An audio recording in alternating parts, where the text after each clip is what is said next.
Pack your bags tomorrow, you're going to this place, my son-in-law told me, throwing a crumpled brochure for a nursing home that smelled of confinement and abandonment right in my face. I am Lucille. I am 73 years old, and I make my living fixing antique clocks, giving time back to what others consider dead.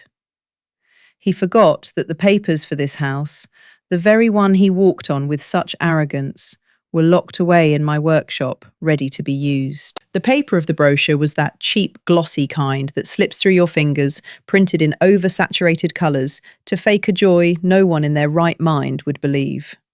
It landed right on my plate, staining the edge with a trail of the sauce I had simmered myself all afternoon. I didn't raise my voice.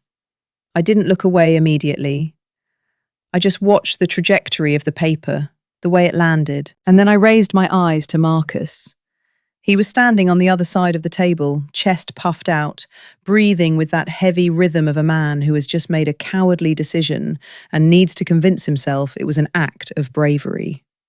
Beside him, my daughter Jenna kept her eyes glued to the linen tablecloth, tracing the outline of an embroidery with her index fingernail, entirely unable to hold my gaze. The silence that settled in the dining room wasn't an empty silence. It was the dull thud of an irreparable fracture. The sound of an internal clock whose mainspring has just snapped. To understand how we arrived at this precise moment, at this sauce-stained brochure on my oak table, you have to rewind and observe the gears of the mechanism. My mind has always worked like this, cataloguing events, measuring tension, analysing the wear and tear of the gears before the machine collapses. Arthur, my late husband, used to say I had ice in my veins and a caliper in my brain. When he passed away 15 years ago, I didn't crumble into theatrical sobbing. I organised the funeral, paid off the outstanding debts, filed his documents in folders labelled by year, and kept maintaining this 2-storey house we built together, brick by brick, in 1978. This house isn't just a roof, it's a physical ledger of my existence. I know the exact creak of the 3rd wooden step leading to the 2nd floor. I know how many minutes it takes for the water to heat up in the master bathroom pipes. I know the angle of the sunlight when it slices through the living room window at 4 in the afternoon, in the dead of winter, illuminating the dust floating in the air. Marcus and Jenna moved in here 3 years and 4 months ago. I know exactly because I noted the date in the margin of my ledger. They arrived with a half-empty moving truck, my daughter's pale face, my grandson Finn clutching a blue backpack, and a grandiose speech from my son-in-law about a temporary transition. Marcus's import business had gone under. It wasn't due to bad luck, the economy, or market conspiracies like he repeated endlessly. It failed out of pure, simple, mathematical incompetence. I had quietly and unprompted reviewed the balance sheets he carelessly left on the kitchen table. He spent more on business dinners and tailored suits than on actual inventory. He was a man of appearances, a plastic mechanism wrapped in a gilded case, trying to pass for solid gold. I said nothing back then. I opened the door, gave them the guest room, then let them take over the sewing room for Finn's toys. And slowly, methodically, silently, they began to colonise my space. The invasion was gradual, like dampness creeping up a poorly sealed wall. First it was the schedules. The whole house had to adapt to Marcus's erratic rhythm. He would wake up at noon, demanding absolute silence all morning, because according to him, he was up until dawn pitching to internet investors. Then it was the meals. Jenna, exhausted from her double shifts at an insurance firm to cover her husband's financial sinkholes, stopped cooking. I took over that duty not out of submission, but for efficiency, and because Finn needed proper nutrition. I prepped the breakfasts, the lunches, the dinners, washed the dishes. I ironed the school uniforms with the precision of someone adjusting a chronograph needle. Every one of Finn's shirts had perfect creases. Every morning I was up at 5:30, grinding the coffee, making the toast, organising the day before the rest of the house even opened their eyes. My labour was completely invisible to them. Marcus consumed the meals I put in front of him without even saying thank you, often complaining that the steak was overdone or that he preferred a different brand of coffee. "You're getting old, Lucille," he would tell me, with that condescending smirk, wiping his mouth with the cloth napkin I had washed and starched myself. "You don't understand how the world works now. It's all about speed, all about risk. You got stuck in the last century with your little wind-up gadgets." I listened to him without altering my expression. I would clear his plate, take it to the sink, and mentally log another past-due bill the mailman had left in his name that morning. Another collection notice he would hide under the fruit bowl. My silence was never weakness. It was simple data collection. An investigator doesn't interrupt the crime scene to scold the thief. They just document. The only place in the house that remained untouched was my workshop. It's located in the back, right by the patio with the lemon trees. It's a small room with a solid wood workbench full of tiny compartments, cold light lamps, and magnifying loupes. I spend my afternoons there, surrounded by precision tweezers, millimeter screwdrivers, and tiny vials of lubricant. Watch repair is a trade that tolerates no deception. If a part is worn out, the watch stops. You can't sweet-talk a gear with motivational speeches or modern business pitches. It requires truth, patience, and an absolutely steady hand. From my workshop window, I have a clear view of the street and the neighbourhood life that has bloomed around me for 4 decades. I know everyone. I know Martha, who runs the corner grocery and saves the best tomatoes for me. I know the boys at the pharmacy, and above all, I know Elias, the owner of the real estate agency 3 blocks down, a serious man with whom Arthur and I shared countless Sundays at the town square. My life is woven into the grid of these streets. I am not an isolated old woman in a bubble. I am a central node in a community that Marcus, in his infinite arrogance, despises for being too small town. The tension reached its critical point early this month. Marcus had been more irritable than usual. His supposed investors had stopped answering his calls. Debt was backing him into a corner. He started looking at the house differently. He no longer saw it as a temporary shelter, but as an untapped asset. I noticed it in the way his eyes measured the rooms, in how he knocked on the hallway walls as if calculating which ones to tear down.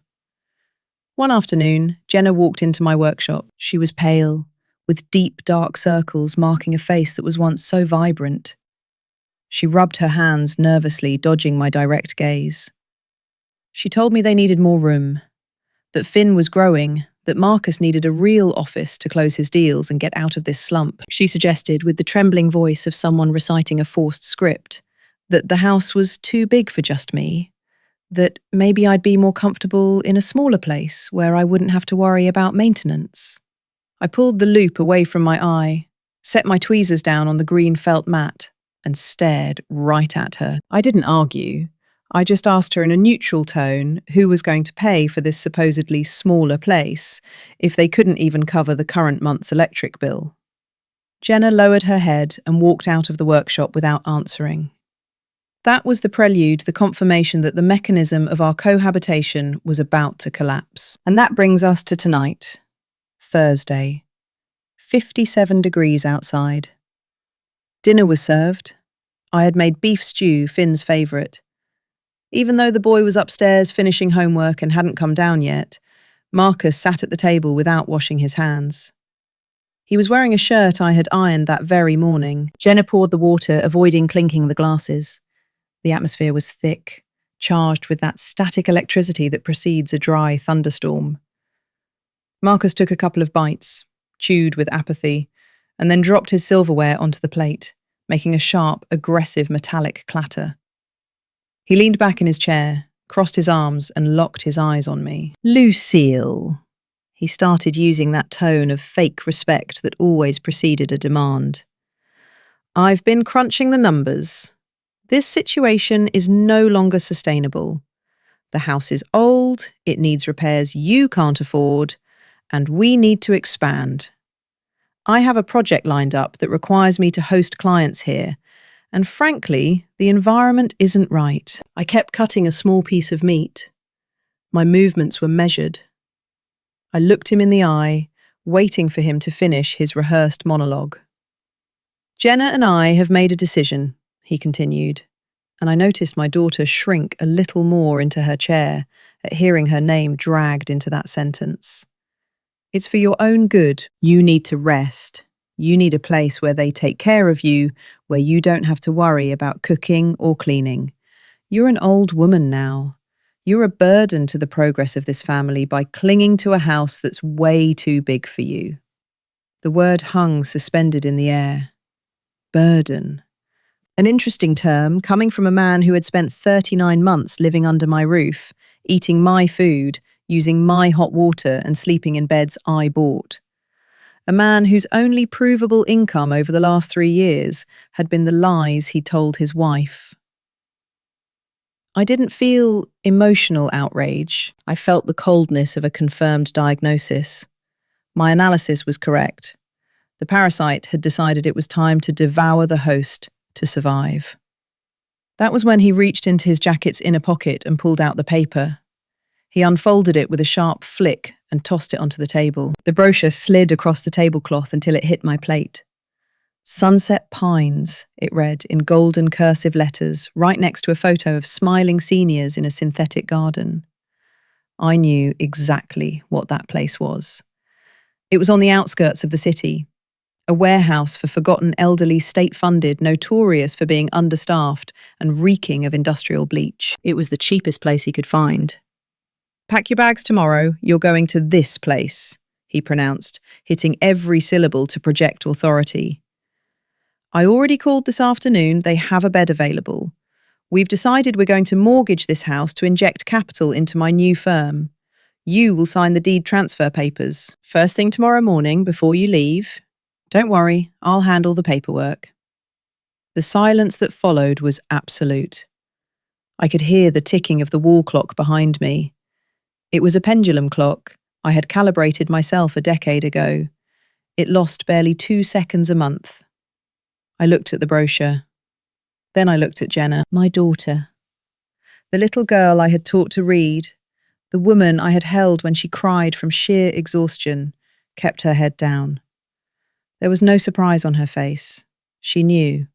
She had consented.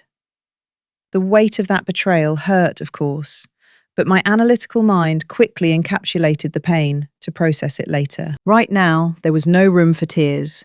There was an operational problem to solve. "Are you on board with this, Jenna?" I asked.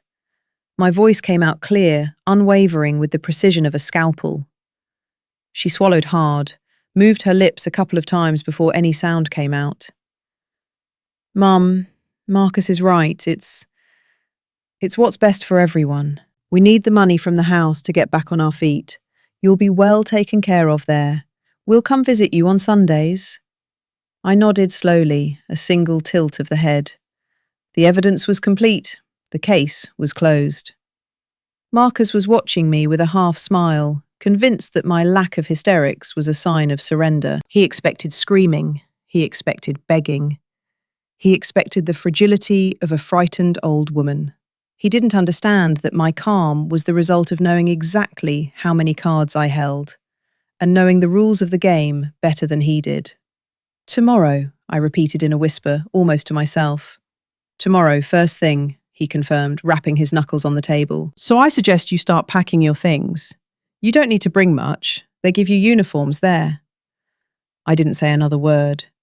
I stood up from the oak chair. I didn't push my plate away. I didn't throw the brochure. I made no gesture of rage.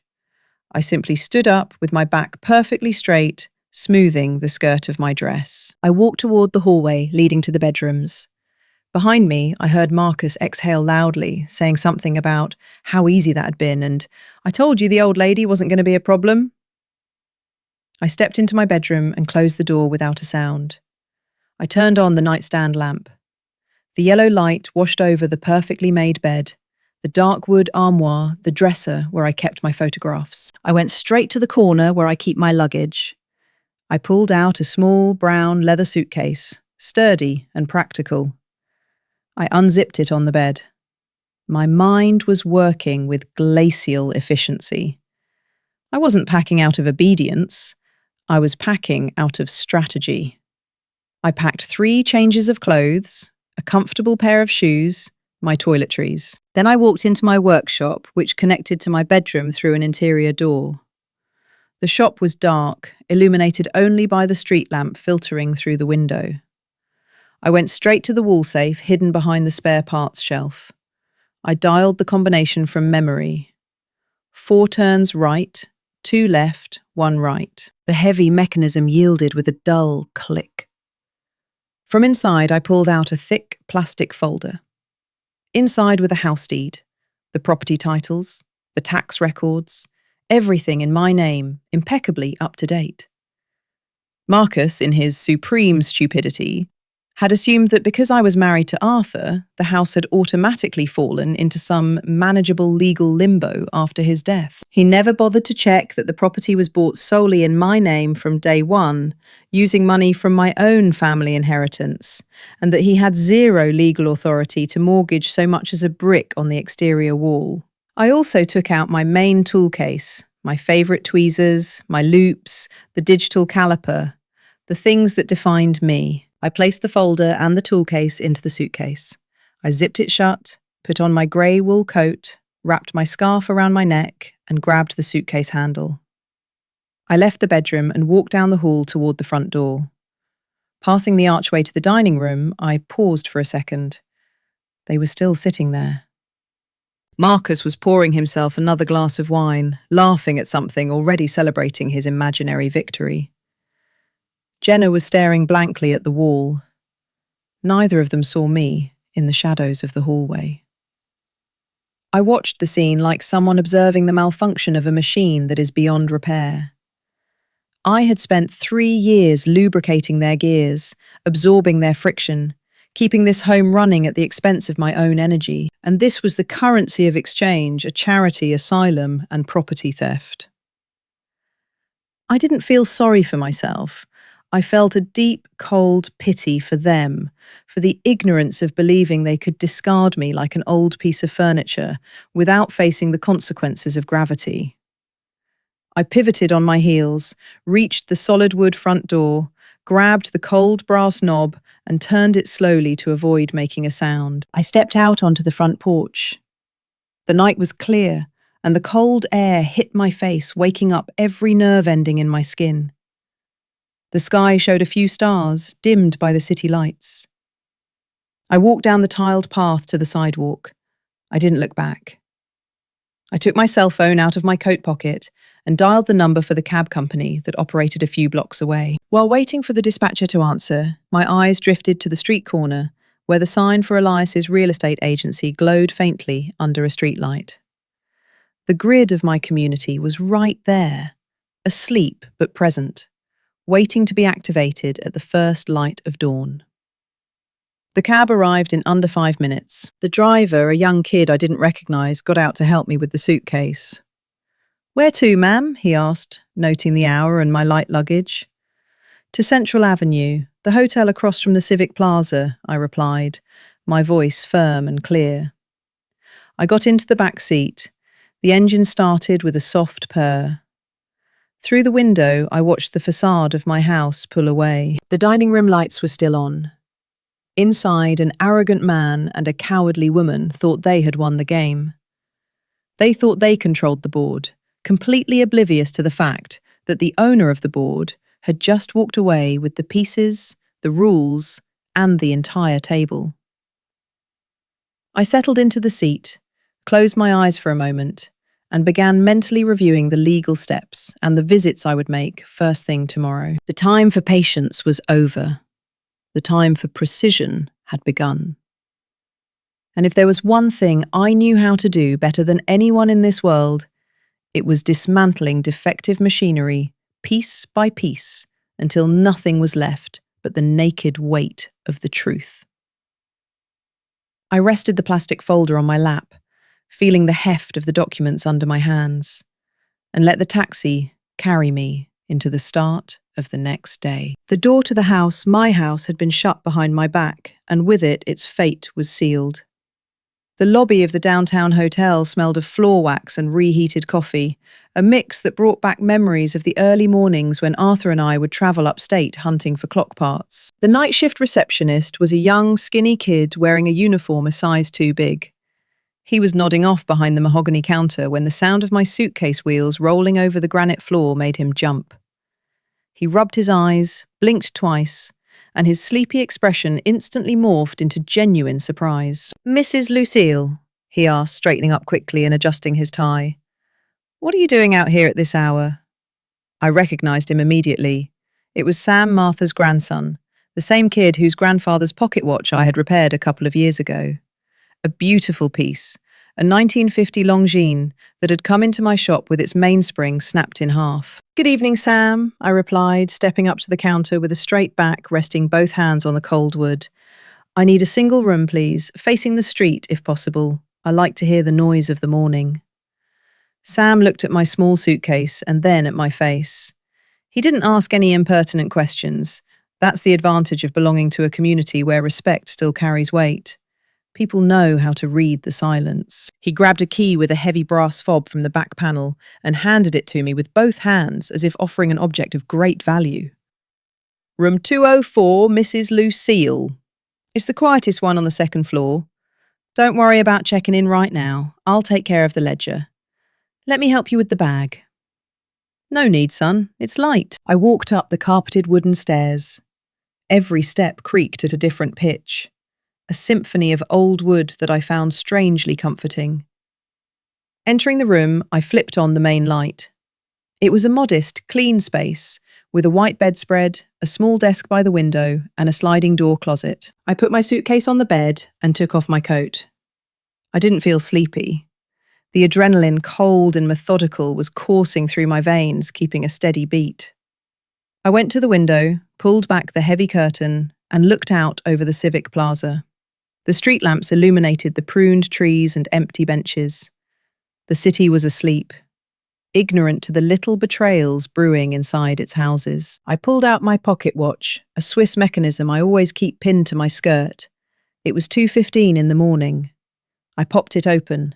The sound of the escapement, that fast, perfect ticking, filled the silence of the room. A watch works because every part accepts its responsibility. If one gear decides it wants to spin the wrong way, the whole machine paralyzes. Marcus was that defective gear. And Jenna was the axle that had bent out of cowardice, allowing the friction to destroy the mechanism. I opened the suitcase and took out the thick plastic folder. I sat in the chair across from the desk. I turned on the reading lamp and spread the documents over the surface. There was my life on paper, the original 1978 deed with the notary seals darkened by time. The clear title certificate updated out of pure habit just 6 months ago. The property tax receipts all paid in my name. I stroked the rough paper of the deed. Arthur and I had agreed to put the house in my name because the down payment money had come from the sale of some land my father left me when he died. "It's your safety net, Lucille," Arthur told me that afternoon at the notary's office. "Men are just passing through, but you are solid ground." He was right. I spent the rest of the early morning reviewing every clause, every property law article I knew by heart. Marcus had assumed that an old woman's silence was synonymous with ignorance. He had bought into the myth that older people become invisible, incapable of understanding the modern world of speed and risk he preached so much about. But business, just like watches, is governed by immutable laws, paper rules, and the paper said I was the sole owner of every square inch of the property he planned to mortgage at dawn. At 6 in the morning, sunlight began filtering through the window, painting the desk in an orange hue. I got up, went to the bathroom, washed my face with ice-cold water, and fixed my hair in the mirror. I put on a clean, sober, dark blue dress and my walking shoes. There were no dark circles on my face, no trace of the victim Marcus expected to find crying in her bedroom. I went down to the lobby at exactly 7. Sam had already been relieved by an older woman who greeted me with a nod. I stepped out onto the street. The morning air was sharp and clean. I walked with a steady pace down Central Avenue. At that hour, my house was usually a chaos of demands. Marcus would be grunting because his shirt wasn't ready. Jenna would be running around looking for her car keys, and I would be serving breakfast, making sure Finn had his lunch packed in his backpack. Today, however, the only sound accompanying me was my own footsteps on the pavement. Before heading to the real estate agency, I detoured 2 blocks to Irene's bakery. It was a neighbourhood staple, with glass display cases fogged up from the heat of the ovens and the smell of freshly baked bread flooding the block. As I walked in, the bell on the door announced my arrival. Irene, a sturdy woman with flour-dusted arms, looked up from the cash register. "Good Lord, a miracle, Lucille!" she exclaimed, wiping her hands on her apron. "I haven't seen you in here this early in months. You usually send that son-in-law of yours, or you rush in yourself in the afternoons." "Good morning, Irene. Routines change," I replied with a soft smile, stepping up to the counter. "Give me a black coffee, please. Make it strong." Irene poured the coffee into a thick ceramic mug and slid it toward me, along with a steaming cheese pastry. She looked at me with that shrewdness you only get from spending years behind a counter watching the neighbourhood folks. "You look different today, Lucille. You've got the face of someone going to war, but with a pressed uniform." I took a sip of the coffee. The heat travelled down my chest, settling my thoughts. "Irene, I want to ask you a question, and I need you to be honest. Does Marcus owe you money for the breakfasts he picks up on the weekends?" The woman sighed. Her expression hardened and she crossed her thick arms over her chest. She glanced out at the street before answering, lowering her voice. "That man is a phony, Lucille. I'm telling you with all due respect, because he's your daughter's husband. He owes me for over 2 months of bread, ham and expensive cheeses. He always comes in with the same story about forgetting his wallet, about how his investors are wiring him money on Monday, about his funds being locked in some offshore account. I spot him the food because of you, because I know you're always good for it. But to be honest, I'm sick and tired of his delusions of grandeur." I nodded slowly. My diagnosis was being confirmed on every corner of the neighbourhood. I opened my purse, took out my wallet, and extracted several high-denomination bills. I placed them on the glass counter. "Ring up everything he owes you, down to the last penny, Irene, and give me the receipt." "Lucille, you don't have to." "Do it, please," I interrupted in a tone that brokered no argument. "And listen to me carefully. From this moment on, you don't front him a single loaf of bread. If Marcus walks through that door asking for credit, you tell him his tab is closed, that he pays in cash or he leaves empty-handed." Irene looked me in the eyes for a long second, realising that something structural had just broken. She nodded, took the bills and started punching keys on the register. She handed me the change and an itemised receipt with Marcus's name printed at the top. I tucked the paper into my purse with the same precision with which I store a microscopic gear. I finished my coffee, said goodbye to Irene and stepped back out onto the street. It was 8:15. Elias's real estate agency was only 3 blocks away, on a prime corner of the main boulevard. When I arrived, Elias was just rolling up the metal security gate of his office. He was a 75-year-old man with impeccable posture, completely white hair, and suspenders that gave him the air of an old-school notary. Seeing me planted on the sidewalk with my plastic folder under my arm, he stopped what he was doing and adjusted his glasses. "Lucille, what a surprise," he said, coming over to kiss my cheek. Come in, it's freezing out here. I was just about to brew the first pot of coffee for the day." "I've already had coffee, Elias, but I'll take the space. I need to speak with you urgently." We went into the office. It was a tidy place, filled with metal filing cabinets, zoning maps on the walls, and a large conference table in the middle. Elias turned on the lights, took off his coat, and sat behind his desk, motioning for me to take the seat across from him. He noticed my rigid posture and the way I gripped the folder. "You're not here to talk about the good old days, are you?" he asked, interlacing his fingers on the desk, his tone instantly shifting to professional. "What's going on, Lucille?" I placed the folder on his desk and opened it. The smell of old paper filled the space between us. Marcus threw a brochure for the Sunset Pines nursing home in my face last night. I began bluntly, my voice perfectly level. He ordered me to pack my bags because he's shipping me off there first thing today. He said the house is too big for me, that I'm a burden to the family's progress, and that today he's going to mortgage the property to inject capital into some phantom project. Elias's eyes went wide. His jaw clenched and a flush of indignation crept up his neck. He knew Arthur. He knew the blood and sweat it had cost us to raise those walls. That miserable son of a bitch dared to go that far, he muttered, slamming his palm on the desk. And Jenna, what did your daughter say to this outrage? Jenna was sitting right next to him, staring at the tablecloth. She agreed. She said it was what's best for everyone, and that they'd come visit me on Sundays. Elias closed his eyes for a moment, absorbing the sheer magnitude of the betrayal. Then he opened them and looked at the folder. But he can't mortgage anything, Lucille. The house is in your name. I know that perfectly well because I brokered the deal when you bought the lot in '78. I know, but he doesn't know that. Or he thinks that because I'm a widow, the property went into some probate limbo he can manipulate. He assumes I'm going to sign whatever paper he shoves in my face out of pure intimidation. Elias frowned a look of absolute concentration. He spun his chair toward the desktop computer next to him, put on his reading glasses, and started typing rapidly. Let's check the public property registry system. I have direct access to the notary and bank databases. If that bastard is pulling strings, the trail has to show up here. The silence in the office was broken only by Elias's typing and the sound of the heating kicking on. I sat perfectly still, watching his profile.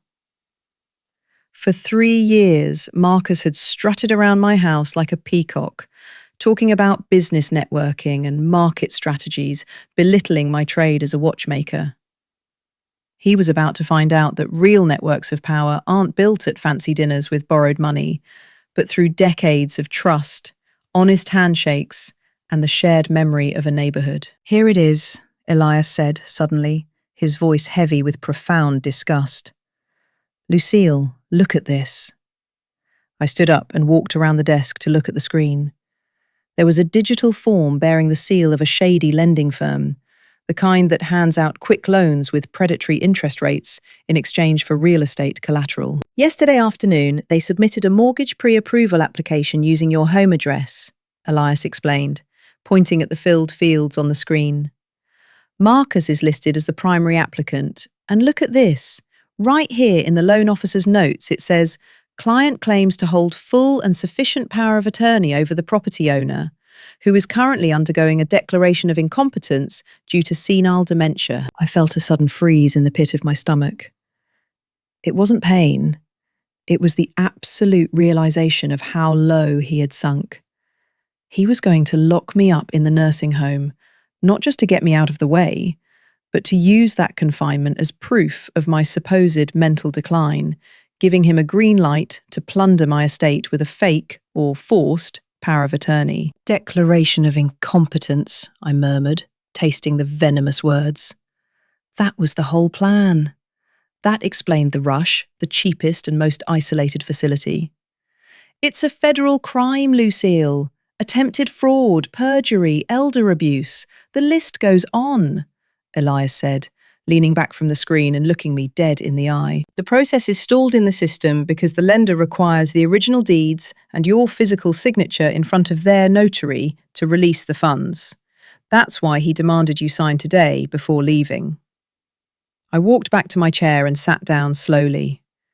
A watchmaker knows that when you spot the broken piece, you don't smash it in a blind rage. You must extract it with surgical precision so you don't damage the rest of the mechanism. I am not going to let them get away with this, Elias. I'm not going to argue with them. I'm not going to cry or ask for explanations. What do you want to do? I can call the police right now. No, I replied, holding up a hand. The police would scare him, but it wouldn't solve the root problem. He would still be living in my house. Jenna would keep making excuses for him. Marcus said last night that the house was way too big for me. He said it was a burden on his progress. I want to give him exactly what he asked for. Elias looked at me with curiosity, leaning forward. I want to sell the house, Elias. Today. The real estate agent blinked, startled by the blunt force of my decision. Sell it, Lucille. It's your home. You have your whole life there. My life is in my tools and in my head, Elias. That house with them inside it has become an empty shell. If I don't cut this off clean, they will keep draining my energy until I actually do end up in a home. I want to put it on the market immediately, and I want them out of there. A slow, razor-sharp smile began to spread across Elias's face. He took off his glasses and set them on the desk. Lucille, I don't know if you're aware, but the zoning for your street changed 8 months ago. The city approved the construction of low-density commercial buildings on that block. I've had a developer, Apex Development, calling me every 2 weeks asking about your lot. They want that corner to build a boutique retail plaza. They would pay you in cash. No mortgages, no delays, and for a figure that triples what you think that house is worth. The information dropped onto the desk with the weight of a gold ingot. Marcus wanted to mortgage the house for peanuts with a second-rate lender to save a bankrupt business. He was completely oblivious that he was sitting on a commercial gold mine simply because he never bothered to talk to the neighbours, never read the city notices, never looked past his own inflated ego. Call Apex Development, I said, feeling absolute calm wash over me. Tell them the property is available and the deal closes today if they bring the paperwork. At that exact moment, the silence of the office was slashed by the ringing of my cell phone. I pulled it out of my coat pocket. Jenna's name flashed on the screen. I looked at Elias and motioned for him to stay quiet. I swiped the screen and brought the phone to my ear. Hello? I answered, my voice neutral. Where the hell are you, Lucille? The voice wasn't Jenna's. It was Marcus's. He sounded panicked, breathing hard, almost screaming. I went into your room to get you for the notary, and you're not there. You took your clothes. Where is the folder with the papers? I pulled the phone slightly away from my ear. I could hear the raw panic vibrating in his vocal cords. His house of cards was wobbling. I left early, Marcus. I had errands to run, I replied with maddening tranquility. What errands? You're going to the nursing home today. The lender's rep and the notary are getting to the house in half an hour. I need you to sign the transfer deeds right now. You're ruining my timeline, you stupid old woman. Get back to the house right now. In the background, I could hear my daughter's trembling voice. Marcus, please don't yell at her. Mum, where are you? Come home. Let's talk. Jenna's plea gave me a pang in my chest, but I smothered it instantly. It was too late to talk. You told me last night that it's all about speed, Marcus, I said, enunciating every word with crystalline clarity. That it's all about risk. You told me I was stuck in the last century. I'm just taking your advice. I'm moving fast. What the hell are you talking about? He roared, losing control entirely. If you don't get here and sign those papers, I swear I'll hunt you down and drag you to that asylum myself. You're senile. You don't know what you're doing. I know exactly what I am doing. I'm taking care of the house that's way too big for me. Wait for me there. I'll see you soon. I hung up before he could respond. I turned the phone off and set it on the desk. Elias, who had heard the shouting through the earpiece, was looking at me with a mix of awe and respect. That man is desperate, Elias commented, shaking his head. If he has the lender's notary heading to your house, it's because he expected to have you cornered, terrified, ready to sign without reading. But I'm not there, and neither are the papers.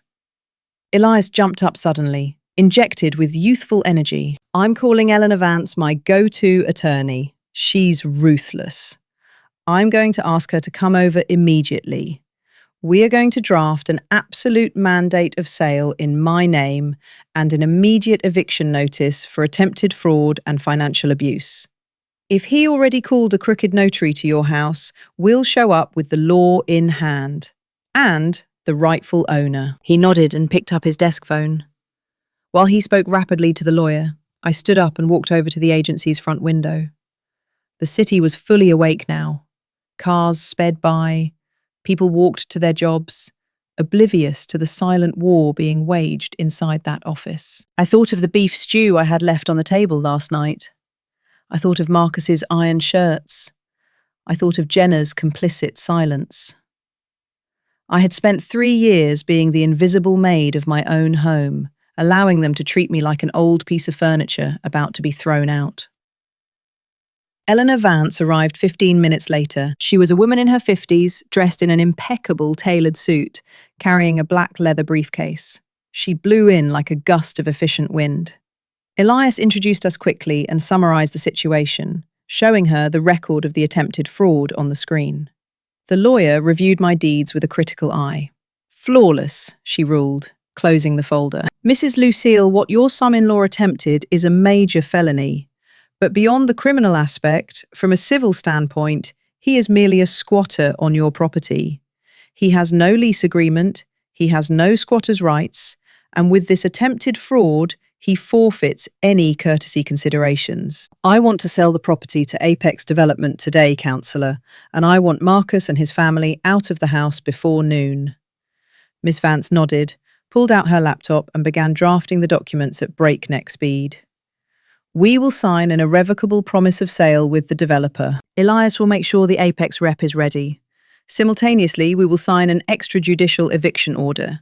Since the property is being transferred commercially and there is evidence of attempted dispossession, the law allows us to demand immediate vacancy. And if he resists, we call the police with the order in hand. I signed every document Eleanor Vance placed in front of me. My pulse was that of a surgeon. My hand didn't shake for a second. With every stroke of my pen, I was dismantling Marcus's castle of lies. With every signature, I was striking back with equal force, but with the weight of the legality he so thoroughly despised. When we finished, Elias took the documents and packed them into his briefcase. Then he walked over to a closet at the back of the office, opened it and pulled out a large corrugated plastic sign. It had bright red letters printed on a white background. For sale, commercial property. Elias looked at me and smiled. Marcus said he needed to host important clients at the house today, right? Elias asked, adjusting his suspenders. That's what he said, to inject capital into his project. Well, we're going to bring him the most important clients he's ever going to have in his life, Elias said, grabbing his car keys. The new owners of the property. The 3 of us walked out of the office together. Miss Vance walked on my left, Elias on my right, carrying the sign. The morning sun shone high above, burning off the chill of the early hours. We got into Elias's car. The drive to my house would take less than 10 minutes. I sat in the back seat, smoothing the skirt of my dress. The machinery was in motion. The gears were turning with lethal precision, and time that resource Marcus thought he controlled was about to run out on him completely. I squeezed my pocket watch between my hands, feeling its steady heartbeat, bracing myself to open the door of my own home for the very last time. The drive in Elias's car took exactly 9 minutes and 40 seconds.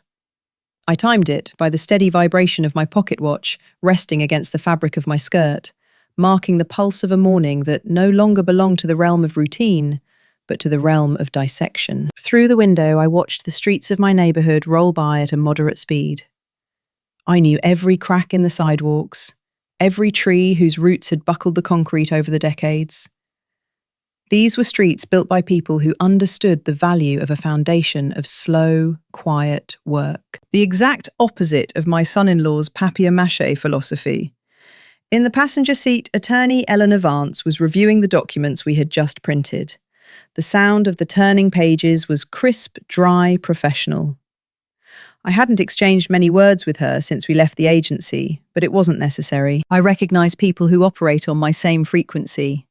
No theatrics, strictly factual, calibrated to perform under pressure. Elias drove with both hands gripping the steering wheel, his jaw clenched, projecting an outrage that I myself had decided to bottle up. He felt the offence as if it were his own. After all, he had been there when Arthur and I signed the papers for that vacant lot that would later become my home. As we turned the corner onto my street, I saw it, parked right in front of my house, taking up the curb space with careless arrogance. It was a black sedan, a recent model, but covered in a thin layer of dust. It wasn't Marcus's car. His vehicle had been repossessed a year ago. It was the getaway car for the trap. That must be the lender's notary, Elias muttered, pulling his car over a few yards back under the shade of the massive oak tree by the sidewalk. They're early. Scammers are always punctual when they smell blood, Attorney Vance replied, tucking the papers into her black leather briefcase and snapping the metal clasp shut with a click that sounded like a gavel. Mrs. Lucille, let me remind you of our strategy. You do not engage in debates. You are the rightful owner exercising your rights. I will be your legal voice. Elias is the witness and the broker. Do not let them provoke you. Don't worry, counsellor, I said, opening the car door. They lost the power to provoke me a long time ago.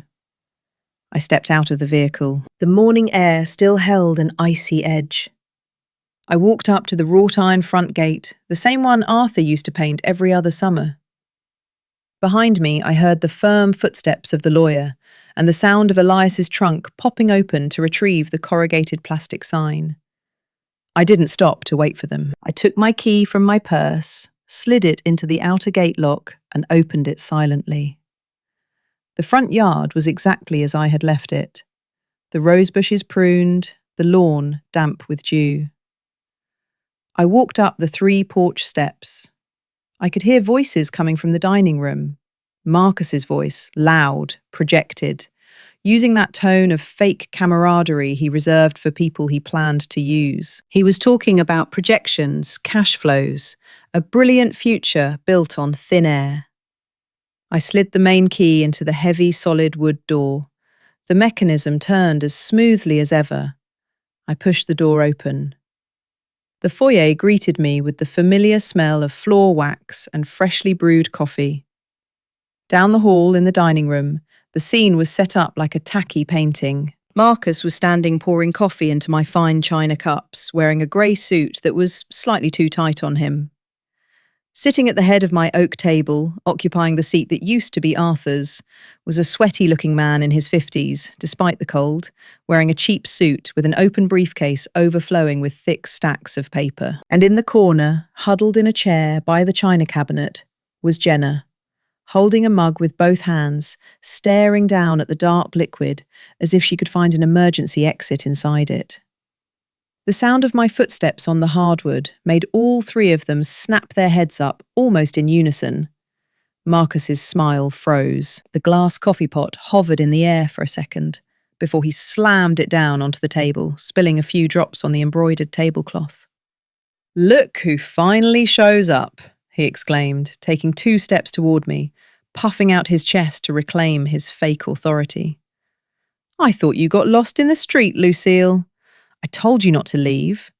Mr. Miller has been waiting for you for 20 minutes. The man sitting at the table pushed his glasses up and shot me a condescending smile, the kind reserved for small children or for the elderly who are considered mentally vacant.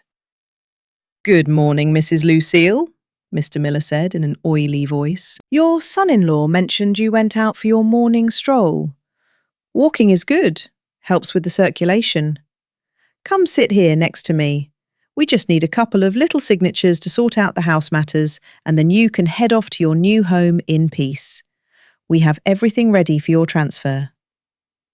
I didn't answer right away. My gaze travelled from the sweaty face of the fake notary down to the table. There, spread out over the tablecloth, were 3 sets of documents. Even though I was several paces away, my eyes, trained over decades to read microscopic engravings on Swiss watch dials, caught the key words on the headers. Broad, power of attorney, transfer of asset rights, and peeking out from under a staple, a document bearing the letterhead of a private clinic I had never set foot in. Certificate of Cognitive Evaluation. I felt an absolute stillness descend upon me. It was the exact same focus I experienced when I managed to isolate the defective part inside a complex machine. The forged certificate was the ultimate proof. They had bought off a doctor to declare me incompetent. Jenna, my own daughter, had agreed to sign a paper declaring me legally insane just to avoid facing the wrath and failure of her husband. I looked at Jenna. She looked up for a microsecond, her eyes bloodshot with a mix of guilt and terror, and immediately glued her gaze back to her mug. In that fleeting instant, my mind snapped back in time with the force of a released spring. I saw her at 10 years old. She had snuck into my workshop without permission, looking for scissors, and in her childish clumsiness, she had knocked a 19th century French carriage clock I was restoring onto the floor. The glass shattered. The enamel dial cracked. Instead of telling me, Jenna swept up the glass, hid the clock behind some boxes, and pretended nothing had happened. I spent 3 days looking for the piece, sick with panic over losing an object that didn't belong to me. When I finally found it and confronted her, she didn't cry out of remorse. She cried because she had been caught. She clung to Arthur's legs, claiming it was the wind, it was the cat, anything to avoid taking responsibility. That night, Arthur sat with her on the edge of her bed and told her something I never forgot. The glass protects the hands, Jenna. If you break the glass and hide it, the dust gets into the machine. Without the truth, the hands stop and the clock dies. A lie always destroys the mechanism from the inside. She nodded that night, but she never learned the lesson. She grew up dodging consequences, always looking for a shield to protect her from reality. And that shield ended up being Marcus, a man built entirely out of lies, a machine full of dust and broken parts. My love for her hadn't vanished, but in that moment, I understood that a mother's love cannot fix a clock that her own daughter insists on smashing with a hammer. I accepted the fracture, shut the door on my pity, and left only the cold precision of justice. "I am not going to sit down, Mr. Miller," I said, my voice ringing clear and steady in the acoustics of the dining room. "And I am not signing anything either." Marcus let out a dry, forced laugh. "Lucille, please don't start with your episodes. We talked about this last night. You are no longer in a condition to make decisions." He turned to the notary with a look of feigned apology. "I warned you, Mr. Miller. There are days when she wakes up lucid and days when the senile dementia—" That was when the front door I had left ajar swung wide open. Attorney Eleanor Vance stepped into the dining room, followed closely by Elias. The sound of Miss Vance's heels on the hardwood echoed like a judge's gavel. Marcus's smile vanished instantly. His eyes darted from the lawyer to Elias's familiar face. "What is the meaning of this?" Marcus demanded, his voice losing some of its volume. "What is this man doing in my house, and who are you?" Miss Vance didn't stop until she reached the edge of the oak table. She placed her leather briefcase on the surface, right next to Mr. Miller's fraudulent papers. She did it with deliberate slowness, physically claiming the space on the table.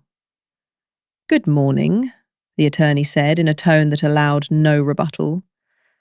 "I am Eleanor Vance, legal counsel for Mrs. Lucille, and this is not your house, Marcus. It is the exclusive property of my client, of which you are merely a squatter with no legal title." Mr. Miller shifted in his chair, suddenly uncomfortable. The sweat on his forehead seemed to multiply. He looked at Miss Vance, then at the papers on the table, and subtly started sliding them toward his side. "This is a private family matter, Counsellor." Marcus tried to intervene, taking a step forward, trying to use his height to intimidate her. "My mother-in-law has a medical diagnosis. She is not in full possession of her mental faculties. We, as her family, are looking out for her financial well-being. I suggest you leave before I call the cops for trespassing." Miss Vance didn't even blink. She popped open her briefcase and pulled out a blue folder. "By all means, call the police," Vance replied, gesturing toward the landline resting on the side table. It would save us the trip down to the precinct to file criminal charges for attempted fraud, forgery of medical documents, and attempted dispossession of a senior citizen. Crimes which, by the way, carry mandatory prison time without bail in this state. Silence fell over the dining room with the weight of a lead slab. The ticking of the wall clock, my perfectly calibrated pendulum clock, became the only sound in the room. Attorney Vance's gaze then shifted to the man sitting at the table. "Mr. Miller, I presume," she said, reading the name off the folder the man was trying to hide. "I know every licensed notary operating in this district, and your face doesn't ring a bell. Which leads me to deduce you are a broker for some third-rate lending firm operating out of jurisdiction and facilitating signatures under coercion. Am I wrong?" Miller swallowed so hard his Adam's apple looked like it might jump out. He knew he was cornered. In the world of two-bit scammers, the golden rule is the survival of the biggest coward. When the lights turn on, the roaches scatter. I was just hired to notarize some mutual signatures," Miller stammered, standing up in a hurry, shoving the documents into his briefcase with shaking hands. "I was assured that the property owner was in full agreement and that the medical certificate was legitimate. If there is a conflict of interest or a pending legal issue, I am withdrawing immediately. My firm does not engage in litigation of this nature." "Miller, sit down," Marcus screamed, panic finally bleeding through his facade of control. "You're not going anywhere. We have a deal. The loan is already pre-approved." "The loan is cancelled, sir," Miller shot back, slamming his briefcase shut. "Sort out your family issues. Excuse me." Miller didn't even look at me as he brushed past. He power-walked down the hallway and out the front door, leaving it wide open. Seconds later, we heard the engine of his black sedan rev up and the tyres screech against the asphalt. Marcus's house of cards had collapsed in under 3 minutes. I watched him struggling to breathe, his fists clenched at his sides. His mind, used to bending reality to his will, was short-circuiting as it crashed into an immovable force. He spun toward me, his face flushed red, the veins in his neck bulging. "You did this," he roared, shedding every last trace of the fake respect he wore as a mask. "You selfish old hag. You ruined my only chance to save this family. Without that money, we're going to lose everything. I was going to multiply that capital. I was going to give us a real life, not this miserable old neighbourhood." "No, Marcus," I interjected, taking one step toward him. My voice was low but sharp as the edge of a scalpel. "You weren't going to save anyone. You were going to plug the holes of your own incompetence with the bricks of my house. You were going to steal the only secure asset your wife and son have, just to keep playing the successful businessman. You are a broken mechanism, and I do not allow defective parts on my property." Jenna sobbed from her corner. It was a high-pitched, pitiful sound.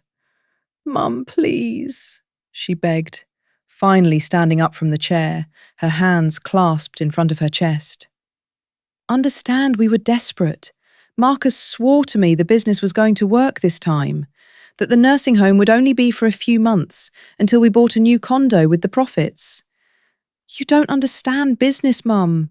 It's all a risk." I looked at her.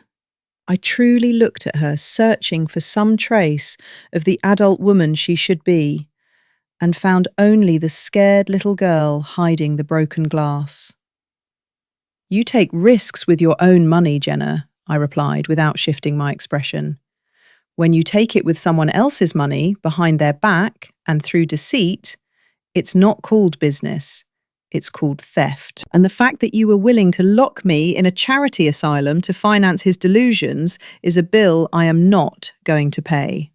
Marcus, in one final attempt to regain control through sheer brute force, slammed both fists onto the table, making the china cups jump. "Well, we're not leaving," he roared, spit flying from his lips.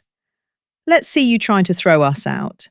We've been living here for 3 years. The law protects us. I don't care what your hack lawyer says. I'm not moving from here until I get my cut. That was when Elias, who had remained silent watching the dynamic play out, took a step forward. He was holding the large corrugated plastic sign under his arm. He unrolled it with a fluid motion and stood it up on the oak table, leaning it against the centerpiece vase. The bright red letters caught the morning light. For sale, high-density commercial property, Apex Development. Marcus stared at the sign. His eyes narrowed, trying to process the words. His brain got stuck on the word commercial. Like I was telling you, Marcus, Elias chimed in, adjusting his suspenders with crushing calm.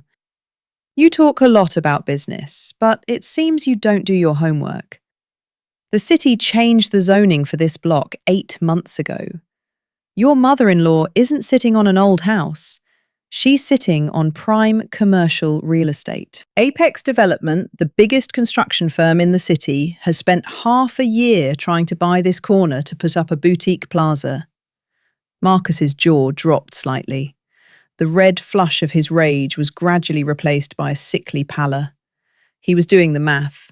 I could see the numbers spinning in his pupils. Commercial. Marcus muttered, his arrogance deflating like a punctured balloon. How much is this property worth? About 3 million over the residential appraisal you were trying to use for your little scam with the lender, Elias replied mercilessly. Cash money, no mortgages, no shady middlemen. Mrs. Lucille signed the irrevocable promise of sale in my office exactly 40 minutes ago. The house is already sold. The impact of the revelation hit Marcus with the physical force of a freight train. He staggered backward slightly, bumping into the credenza. The man who bragged about his business vision. The man who called me a burden and tried to ship me to a nursing home for not understanding the modern world, had just realised he'd tried to pawn off a gold mine for pennies, purely due to his absolute ignorance and disdain for the environment around him. Jenna brought both hands to her face, letting out a muffled groan. She, too, understood the magnitude of the mathematical error. Attorney Vance took advantage of their paralysis to deliver the final blow. She pulled a document with official red seals from the blue folder and slid it across the table, right in front of Marcus. This is an extraordinary eviction notice due to an immediate commercial transfer backed by the criminal fraud complaint already processing in the judicial system, the lawyer explained with clinical coldness. Given the absence of a lease agreement and the nature of a corporate commercial sale, the new owners, Apex Development, demand physical possession of the premises, free of occupants, today. Marcus looked up from the paper, his eyes bulging, searching for my gaze, in a pathetic attempt to appeal to a mercy he himself had murdered the night before. Today, he whispered, his voice cracking. You can't do this to us, Lucille. We have nowhere to go. We don't have money for a move. Today, we have Finn. He's your grandson. He mentioned Finn. He used the boy as a shield, exactly as I knew he would. But I had already accounted for that piece in my head. Finn will not suffer, I said, keeping my posture straight, without stepping any closer to him. I already made the necessary arrangements to pay his school tuition for the rest of the year, and I left an envelope in Jenna's name at the notary's office with enough funds to rent a modest apartment for 6 months. Enough so you won't sleep on the street. But not 1 red cent of that money will pass through your hands, Marcus. The payments will be made directly to the landlord. I took a step forward. The distance between us was minimal. Now I looked at him from the height of my 73 years, feeling the weight of every minute, every hour I had invested in building this home he had tried to rip away from me. Last night you gave me an order, Marcus, I said, my voice dropping to a whisper that filled the entire room. You threw a brochure in my face and told me to pack my bags because I was leaving this house first thing in the morning. I raised my right hand and pointed toward the open hallway door where the clear morning sky was visible. Now I am returning the brochure. You have until noon. At 12 o'clock sharp, the Apex Development demolition crew and law enforcement will be at that door. Pack your bags. Today you are leaving. The pendulum clock behind me struck 9 in the morning. The deep metallic chime echoed through the dining room, marking the start of the countdown. 3 hours. 180 minutes. The exact amount of time left for Marcus's mirage before the machinery of reality ground it to dust completely. I turned around, feeling the familiar creak of the third floorboard beneath my feet, and walked out to the porch, letting the cold air cleanse my lungs, as I listened to the unmistakable sound of absolute panic erupting behind me. The cold morning air hit my face the second I crossed the threshold onto the porch, purging my lungs of the heavy, stale atmosphere of the dining room. Behind me, the heavy oak door clicked shut with finality, but it failed to completely drown out the sound of the chaos I had just unleashed inside.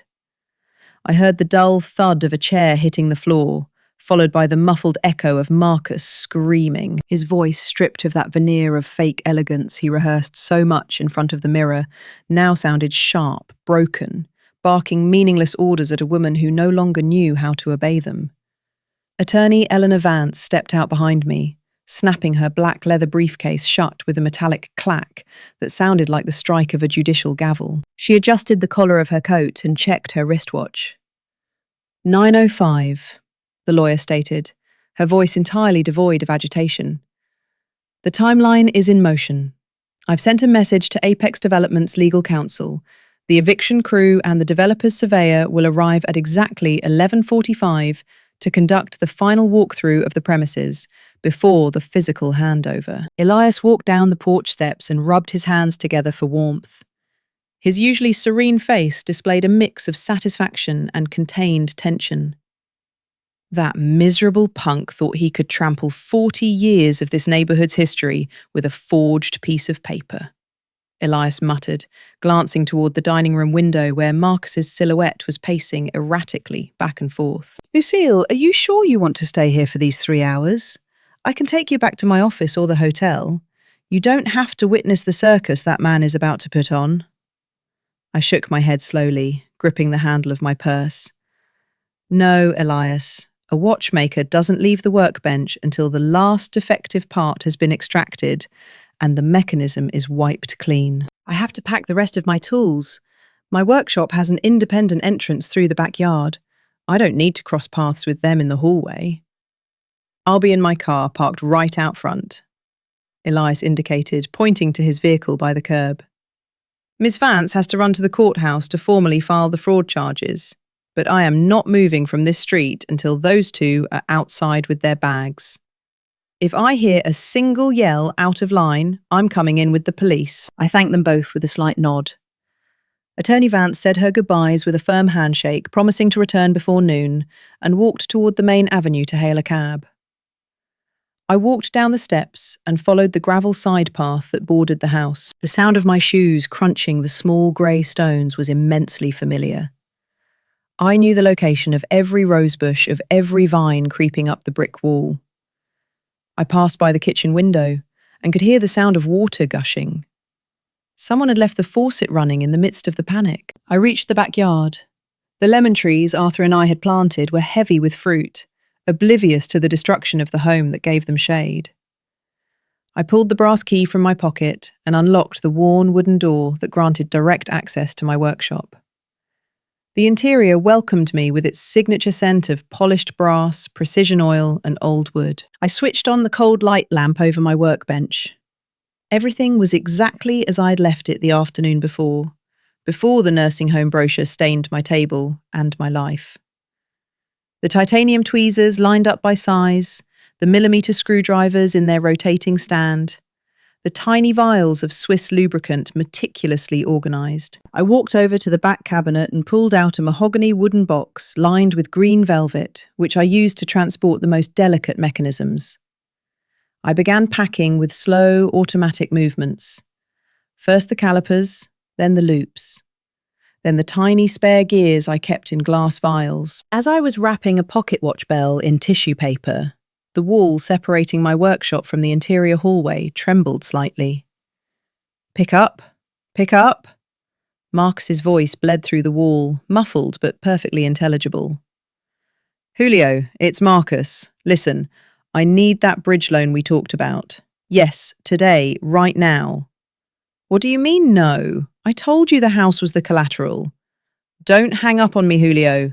Julio! The sound of a phone being smashed against the wall made me stop my hands for a fraction of a second.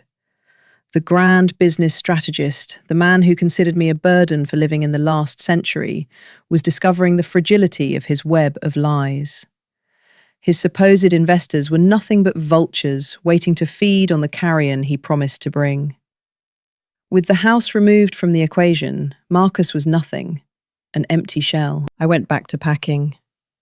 I slotted my precision oilers into the compartments of the mahogany box. At 10:15, the interior door of my workshop, the one connecting to the rest of the house, swung wide open. Marcus appeared in the doorway. He looked deplorable. His grey tie hung undone around his neck. His shirt was soaked with sweat at the armpits, and his hair was a mess. He was mouth-breathing like a cornered animal, looking for an exit that doesn't exist. He carried a half-zipped canvas duffel bag in one hand. I didn't look up. I grabbed a pair of tweezers, picked up a microscopic screw from the table, and dropped it into a test tube. You can't do this to us," Marcus gasped, stepping 2 paces into the workshop, his voice stripped of that deafening arrogance, now reduced to a desperate hiss. "You can't throw us out on the street. It's illegal. I'm going to sue you. I'm going to go to court and prove you're senile, that this sale was a fraud." I finished twisting the cap onto the test tube, placed it into its designated slot inside the box, and finally turned my head to look at him. "To go to court, Marcus, you need money to pay a lawyer," I replied, my voice maintaining the low, steady volume of a ticking watch. "And you just spent your last pennies paying that fake notary who bolted out my front door. Besides, the property transfer is already registered and sealed by the developer. You have absolutely nothing to fight with." He dropped the canvas duffel. It hit the floor with a dull thud, revealing that he had only crammed in a bunch of wrinkled suits and designer shoes he hadn't finished paying off. "I am your daughter's husband," he screamed, slapping the doorframe with an open palm, trying to resort to physical intimidation now that his legal arguments were dust. "I am your grandson's father. If you throw us out today, I swear on my life, I'll take Finn to another city. You will never see him again. I will erase you from his life." I took a microfiber cloth and began carefully cleaning the lens of my primary loop. I didn't let his threat speed up my pulse. I had anticipated that move since dawn. "Finn is the reason you won't be sleeping in a public shelter tonight," I said, rubbing the glass in tight circles. "As I informed you an hour ago, Ms. Vance has an envelope in Jenna's name at her office. It contains 6 months advance rent for an apartment near the boys' school. But that lease agreement has a very specific clause dictated by me." Marcus frowned, his ragged breathing pausing as he tried to process the information. "If you attempt to take Finn out of this city, or if you deny me the visitation rights stipulated in that very document, the funds freeze immediately, and the lease is voided," I continued, holding the loop up to the light to check for smudges. "You will be tethered to that blue-collar apartment, living off the charity of the woman you try to lock in an asylum, until you get a real job to support yourself." "You are not in control, Marcus. You lost it the moment you threw that brochure on my table." My son-in-law's face twisted into a grimace of pure hatred. He took another step forward, raising an accusing finger, trembling with impotence. "You are a monster," he spat, his eyes bloodshot. "A bitter, calculating old woman." "I am a watchmaker," I corrected him, closing the lid of the mahogany box and securing the brass latches. "I fix what can be saved, and I discard the rotting parts that threaten to destroy the entire system. You are the rotting part, Marcus. And right now, you are a burden in my workshop. Go pack. You have less than 2 hours." He stood planted there for a long minute, searching my face for any sliver of doubt, any crack of compassion he could slip through to manipulate me again. He found nothing, only the polished, impenetrable surface of a finalized decision. Finally, he let out a guttural growl, snatched his duffel bag off the floor, and stormed out of the workshop, slamming the door so hard the glass vials rattled. The silence returned to the room, but it was a provisional silence. I lined up my boxes by the back door, ready to be carried out to the cab when the time came. I sat on my stool and looked out the window at the patio. The sun had begun to warm the terracotta tiles. At 11:15, the interior door opened again, this time with a painful slowness. It was Jenna. She was wearing an oversized wool coat, clutching a cardboard box full of photo albums and Finn's toys against her chest. Her face was swollen from crying her eyes red, and her makeup streaked down her cheeks. She looked like she had aged 10 years in the last 2 hours. She hovered in the threshold, not daring to step onto the workshop floor, as if she knew she was no longer welcome in my sacred spaces. "Mum," she whispered, her voice breaking on the vowel. I stood up from the stool and crossed my arms, maintaining my distance. I didn't go to her. I didn't offer her the comfort she was desperately seeking. "Have you packed the boys' things yet, Jenna?" I asked in a strictly practical tone. She nodded frantically, tears spilling over again and dripping onto the edge of the cardboard box. "Yes, I'm almost done. Finn is scared in his room. Marcus yelled at him to pack his books." "Mum, please, where are we going to go? Marcus says the envelope you talked about is a lie, just a trap to humiliate him." "The envelope is at Notary Office 4 on Central Avenue, waiting for your signature," I replied. "It's real, but I'm warning you, Jenna, the money is in your name. The lease will be in your name. If you hand control of that apartment over to your husband, you will lose everything in less than a month." Jenna clutched the box against her chest until her knuckles turned white. She lowered her gaze to the wooden floor of the workshop, unable to bear the weight of my words. "He promised me everything was going to change," she sobbed, her voice reduced to a childish whine. "He told me if you signed the mortgage, we were going to be rich, that I wouldn't have to work double shifts anymore. I just wanted to stop being so tired, Mum. I just wanted my family to work." Your family worked because I was holding it up, I fired back, feeling the ice in my voice crack slightly from disappointment for the first time. "I cooked, I ironed, I turned off the lights and the water while you closed your eyes to the incompetence of the man you chose.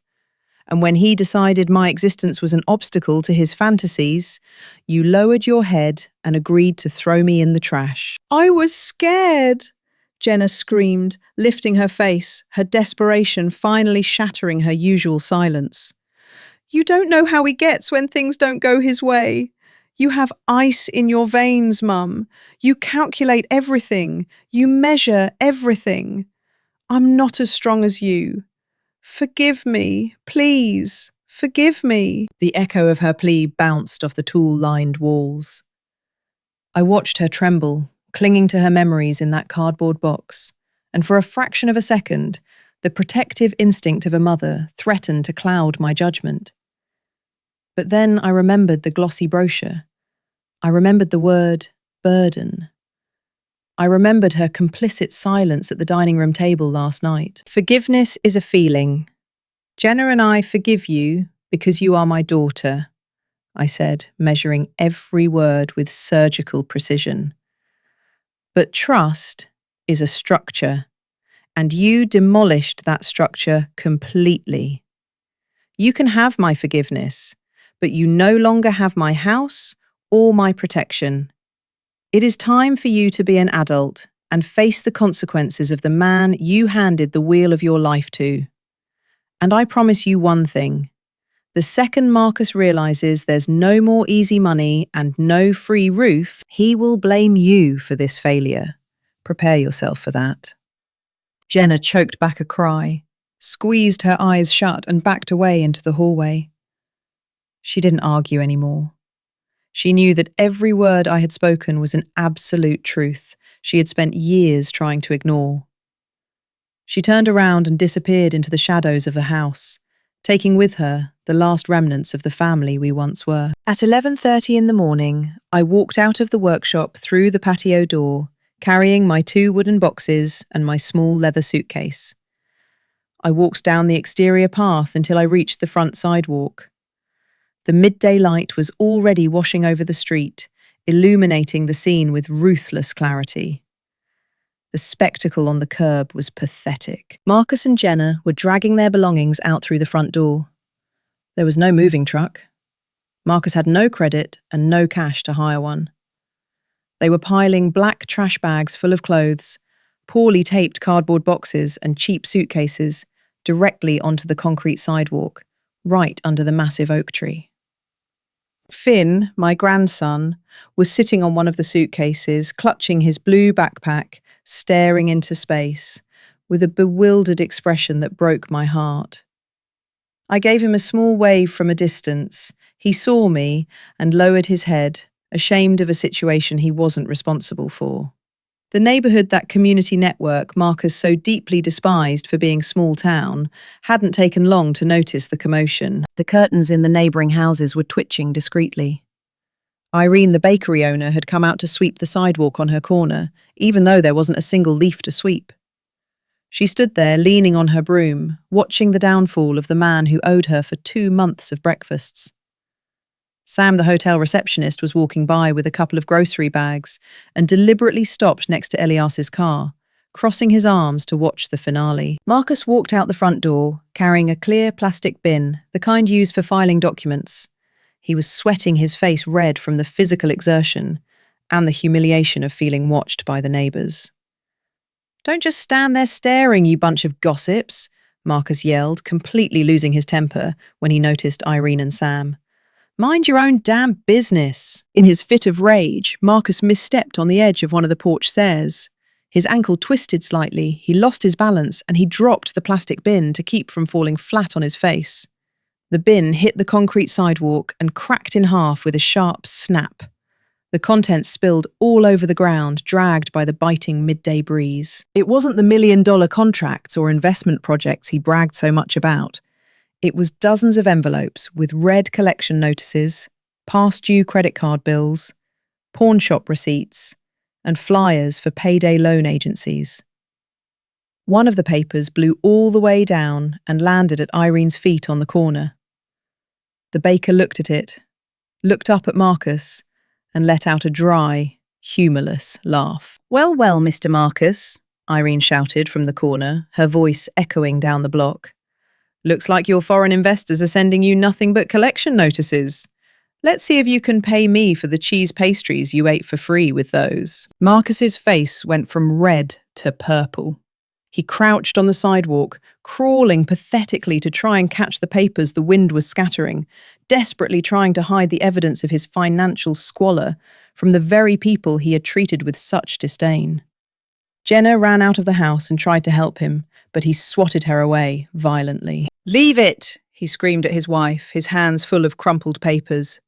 "This is all your mother's fault, that crazy old bitch." Elias, who had been watching the scene from the hood of his parked car, stood up straight, adjusted his suspenders, and walked a few steps toward the mountain of trash and luggage blocking the sidewalk. "Marcus, Elias," said, projecting his voice with the authority of a man who has spent a lifetime inhabiting those streets. "I suggest you pick up your trash quickly. Your bags are being a burden on the public right-of-way. And as you so eloquently said last night, everything in this modern world is about speed." Marcus froze. The word burden, the exact same word he had used to try and discard me and ship me to an asylum, returned to him like a lead boomerang, striking him right in the centre of his fragile ego. He looked at Elias. He looked at the neighbours muttering among themselves. And finally he looked at me, standing by the gravel path, with my tools perfectly packed and my coat buttoned up. The symmetry of the humiliation was absolute. The man who thought he owned the board was now crawling on the pavement, surrounded by his own lies, exposed before the court of the street. I adjusted my purse on my shoulder. It was exactly 11:45. A dull, deep, rhythmic rumble began to vibrate through the pavement, rolling in from the main avenue. The sound of heavy diesel engines. I turned my head toward the corner. A massive flatbed truck painted bright yellow with the black Apex Development logo stenciled on the side was making a wide, slow turn onto our street. Behind the truck came a white crew cab pickup from which 3 men stepped out, wearing hard hats, reflective vests, and carrying clipboards with blueprints. Alongside them, attorney Eleanor Vance walked with a steady pace, pointing toward the facade of the house. The convoy came to a halt right in front of the property, completely blocking the view from the street. The truck's engine roared before shutting off, leaving a sudden, heavy silence in the air. The crew foreman, a tall, broad-shouldered man, looked at the mountain of black bags and suitcases on the sidewalk. Then he looked at Marcus, who was still on his knees, clutching his papers, and finally consulted the blueprint in his hand. The hour had arrived. The clock had struck 12, and the pendulum of consequences was about to bulldoze the final remnants of the fantasy my son-in-law had tried to bury me in. The demolition crew foreman stepped out of the white pickup with the heavy tread of a man who has spent decades dealing with dust and steel. He wore scuffed work boots, a deeply scratched yellow hard hat, and held a clipboard with several rolled-up blueprints. Behind him, the other 3 workers began unloading bright orange metal barricades from the truck's flatbed, tossing them onto the asphalt with a metallic crash that sent a flock of birds flying from the branches of the old oak tree. The sound of metal clashing against concrete was the first real hammer nail in the coffin of my son-in-law's illusions. Marcus, still on his knees on the sidewalk, pathetically trying to gather his past due receipts and foreclosure notices, snapped his head up. His face was smeared with sweat and dirt. Seeing the men in reflective vests and the massive truck blocking the street, he tried to stand up quickly, but his twisted ankle gave out, and he had to lean awkwardly against the tree trunk. Attorney Eleanor Vance walked briskly up to the foreman, pulling the sealed folder we had just signed at the notary's office out of her black leather briefcase. "Good morning, I am the legal representative for the seller, and here are the copies of the extrajudicial eviction order and the transfer of title," the attorney said, handing the papers to the man. "The property is legally vacant and ready for Apex Development to take possession. However, as you can see, the former occupants have left personal debris on the public right-of-way, blocking the main access." The foreman took the documents, scanned them with a quick, expert eye, and then shifted his gaze to the mountain of black trash bags, cheap suitcases, and poorly taped cardboard boxes blocking the driveway. Finally, his eyes landed on Marcus, who was staring at him wide-eyed, breathing heavily as if the air on the street had suddenly grown too thick for his lungs. "Hey, buddy," the foreman said, addressing Marcus in a gravelly voice that left no room for corporate debate. "I need you to clear the perimeter immediately. We're setting up the construction fence and bringing heavy machinery through that gate. Anything left on the curb in the next 10 minutes gets flagged as trash and tossed in the dumpster." Marcus puffed out his chest in one last desperate attempt to tap into the arrogance he had used to intimidate his wife for years. He adjusted the loosened knot of his stained tie and limped one step toward the foreman. "You can't threaten me," Marcus bellowed, spitting with every syllable, pointing a shaking finger at the truck. "I am a businessman. This is my house. There is pending litigation. You touch one of my bags, I'll sue every single one of you for property damage and theft." The foreman didn't even blink. He didn't argue. He didn't debate. Men who demolish buildings for a living don't waste time arguing with the termites fleeing the rotting wood. He simply raised a hand, gestured to one of his workers, and unclipped a 2-way radio from his belt. But he didn't even need to speak into it. At that precise moment, the wail of a siren sliced through the air. A municipal police cruiser, requested in advance by Ms. Vance as a preventative measure, rounded the corner by Irene's bakery and rolled slowly until it parked right behind the construction crew's pickup. The red and blue lights flashed rhythmically, casting bursts of colour over Jenna's pale, unhinged face as she stood by the trash bags, gripping little Finn's hand. 2 police officers stepped out of the cruiser. They walked straight up to Attorney Vance, who showed them the court order with the embossed red seals. The commanding officer nodded, adjusted his tactical belt, and turned to Marcus. "Sir, the eviction order is clear and the property transfer is legal. the cop said with lethal calm. You have 5 minutes to remove your belongings from the public right-of-way and vacate the construction zone. If you disturb the peace, interfere with the workers, or refuse to comply with a lawful court order, I will arrest you for contempt and obstruction. Am I clear? The word arrest was the kill shot. Marcus's machinery of lies ground to a dead halt with a deafening screech that only he could hear in his own head. His shoulders slumped. The facade of the successful businessman, the bold investor who needed a massive house to host clients, disintegrated entirely, laying bare a pathetic, cornered man without a single dime to his name. He looked at the cops. He looked at the foreman. And then he turned his head to find his wife. Jenna, Marcus begged, his voice cracking, extending a trembling hand toward her. Jenna, tell them something. Tell them they can't do this to us.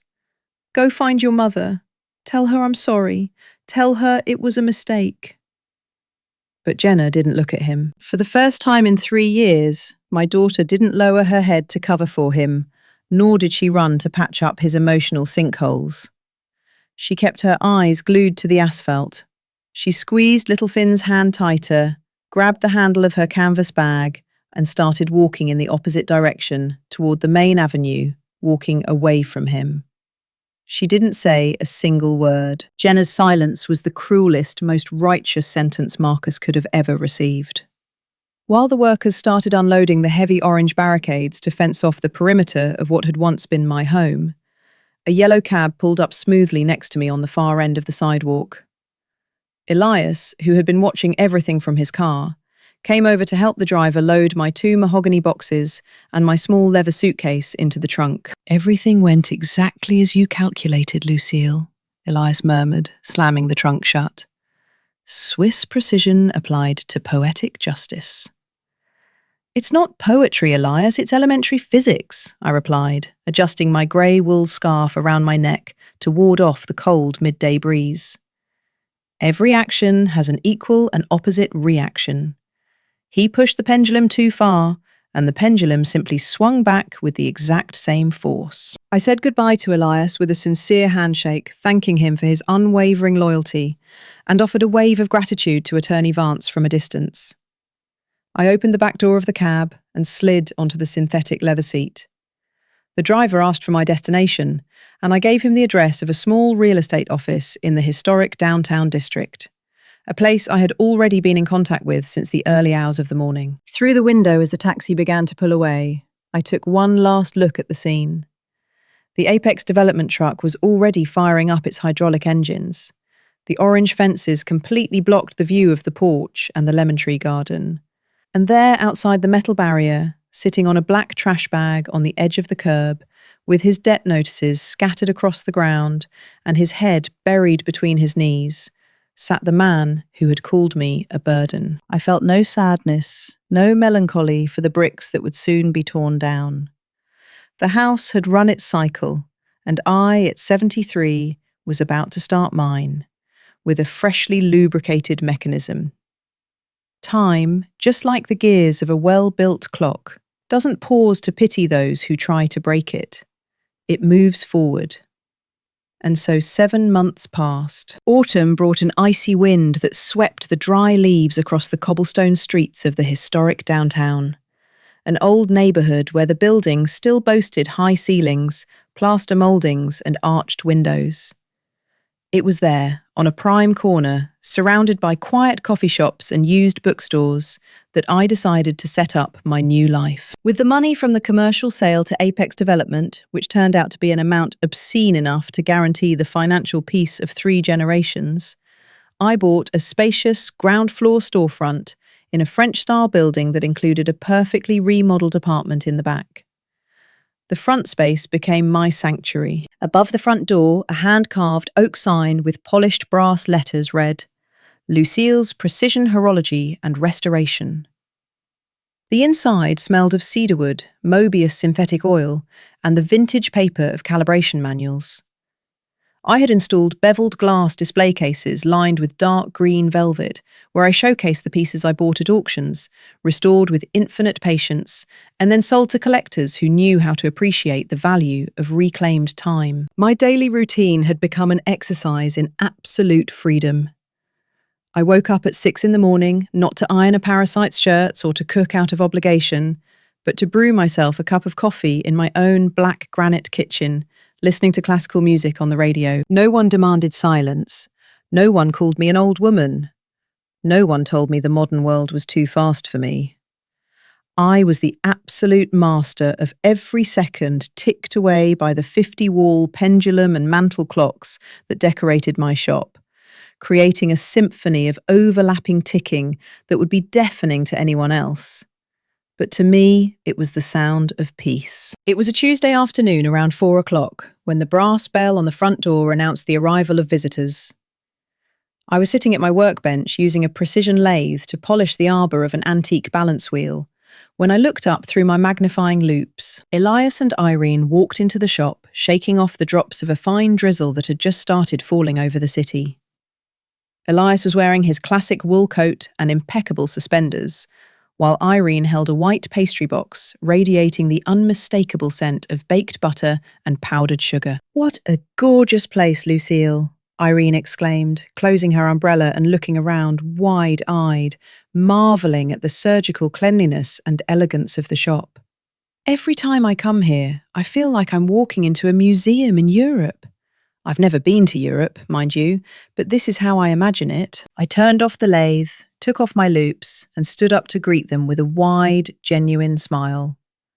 Come in, the water's already boiling for tea, I told them, guiding them toward a small wrought iron table with a marble top that I kept in a corner of the shop, specifically for these sporadic visits. We sat around the table. Irene opened the box to reveal a dozen freshly baked guava and cheese pastries, a gesture of affection she repeated every time she came to see me. I poured the black tea into fine china cups, enjoying the heat radiating from the ceramic against my palms. I took a drive past your old street this morning, Lucille, Elias mentioned, taking a careful sip of his tea. Apex Development isn't wasting any time. They've already finished the deep excavation and are pouring the footings for the steel pillars. It's going to be a beautiful glass building. They erased every trace of the old house. It's for the best, I replied serenely, picking up a pastry. New foundations require clean dirt. If you leave buried rubble, the structure eventually caves. Irene wiped the corners of her mouth with a paper napkin and leaned forward, resting her elbows on the marble table, adopting that confidential posture of someone about to share high-value intel in the neighbourhood economy. Speaking of rubble, Lucille, guess who my grandson Sam saw last week down in the South Industrial Zone? Irene asked, lowering her voice mysteriously, even though we were completely alone in the shop. I looked at her without changing my expression, waiting for her to put the puzzle together herself. Marcus. Irene continued pronouncing the name with a mix of disdain and triumph. Sam went to buy parts for his motorcycle at a wholesale warehouse, and he saw your ex-son-in-law working at a car wash right down the block. Sam said he almost didn't recognize him. He was wearing busted rubber boots, a plastic apron covered in grease and soap, and he was drying the hood of a truck under the midday sun. Elias let out a dry chuckle, shaking his head. The great international capital investor ended up polishing rims with cheap wax, the real estate broker commented, adjusting his glasses. Divine Justice has a pretty sharp sense of humour, you have to admit. But that's not all, Irene added, gesturing with her hand. Sam sneaked a little closer to listen. Seems the man still has his delusions of grandeur. He was telling the owner of the truck that he was actually a financial advisor on a temporary spiritual retreat, and that he had lost a multi-million-dollar real estate deal because of a family conspiracy. The truck owner just tossed him a couple of quarters out the window and told him to hurry up with the hubcaps. I listened to the report with the exact same neutrality I used to inspect the wear on a gear. Marcus's downfall wasn't divine punishment.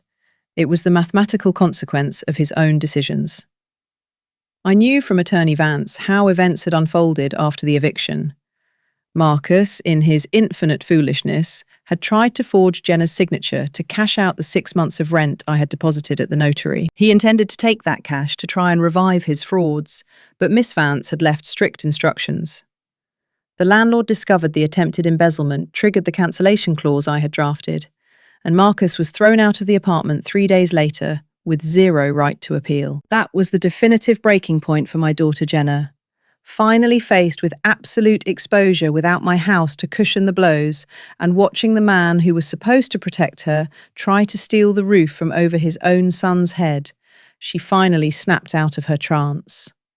She packed her things. That very night, she changed the locks on the modest apartment she ended up renting on her own in a working-class neighbourhood. And she left Marcus's bags on the curb, in the pouring rain, exactly as he had planned to do to me. "And Jenna?" Elias asked, reading my thoughts with that intuition of an old friend. "Is she still coming on Saturdays?" I nodded slowly, feeling a comforting warmth in my chest that had nothing to do with the tea. "Yes, Jenna and Finn come over every Saturday morning," I replied, looking toward the front display window where the rain was sliding down the glass. "Jenna got a job as an administrative secretary at a dental clinic. She works hard, rides the bus for almost 2 hours every day, and she has dark circles from real exhaustion, not from anxiety. She's lost weight, but her eyes no longer hold that shadow of constant terror.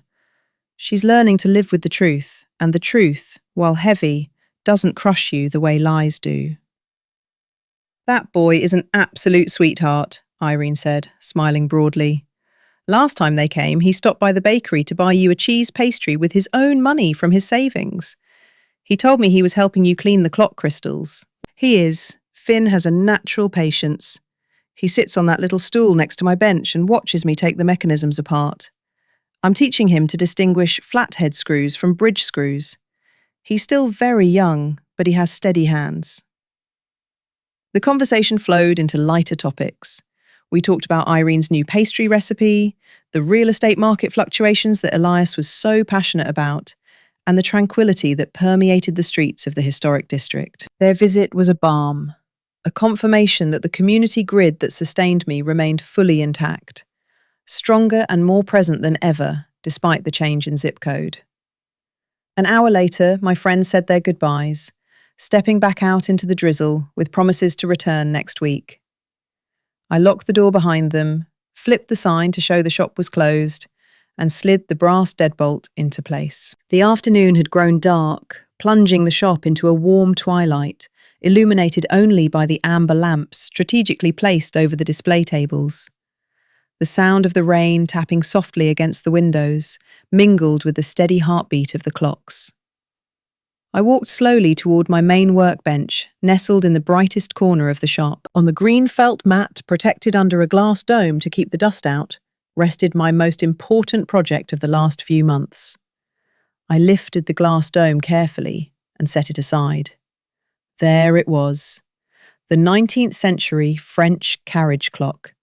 The very piece Jenna had accidentally knocked over when she was 10, whose enamel dial had cracked and whose protective glass she had swept up and hidden out of fear of facing the consequences. For decades, I had kept that broken mechanism in a dark box like a silent reminder of the structural cracks that can form when cowardice becomes a habit. But now the clock looked different. It had taken me weeks to track down an original beveled glass at an online auction in France. I had restored the polished brass casing, buffing away the dull patina of the years with special solutions and microfiber cloths, until the metal gleamed once again with a blinding golden hue. I had commissioned a specialized artisan to restore the white enamel dial, filling the crack with ceramic resin until it was completely invisible, and repainting the Roman numerals with a single hair brush. I sat down on the padded wooden stool. I adjusted the articulated lamp so the light hit the internal mechanism lying naked outside its protective case, dead on. I fitted the precision loop into my right eye. I picked up my favourite titanium tweezers with my right hand and a tiny vial of synthetic oil with my left. The mechanism was fully assembled, clean and calibrated. Only the final step remained, the final touch that breathes the soul back into the machine. I dipped the tip of a steel applicator into the oil, picking up a microscopic drop the size of a pinhead. with a pulse that didn't tremble by a fraction of a millimetre. Despite my 73 years, I guided the applicator to the escape wheel. I deposited the drop of oil exactly on the friction point of the synthetic ruby. I withdrew the applicator, picked up the small brass winding key and inserted it into the mainspring barrel. I turned the key a half turn, then another half turn. The mechanical tension built up in the spring with a soft, promising, metallic click. With the tip of the tweezers, I delicately nudged the balance wheel to give it the initial impulse. The wheel spun. The pallet fork engaged the teeth of the escape wheel, and then, in the perfect silence of my workshop, surrounded by the scent of old wood and the patter of the rain outside, the carriage clock came to life. Tick, tock, tick, tock. The sound was fast, brilliant, absolutely flawless, a steady, confident rhythm that filled the empty space between the walls of my new life.